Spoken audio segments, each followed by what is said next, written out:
Hello, welcome to the Canon imagePROGRAF Status Monitor email notifications. Open up the Status Monitor and select Options. Scroll down to Email Notice and select Mail Server Settings. Here is where you will input your authentication for your SMTP server or your POP server. Enter your account and your password, and then select OK.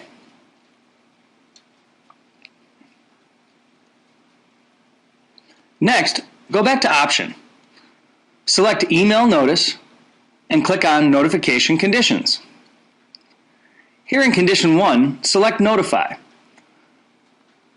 Enter the address of the person you wish to notify and the reply to address.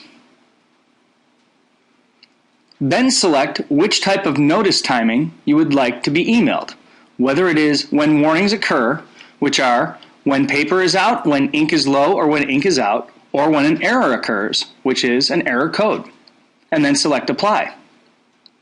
Thank you very much. That concludes our Canon imagePROGRAF Status Monitor email notifications.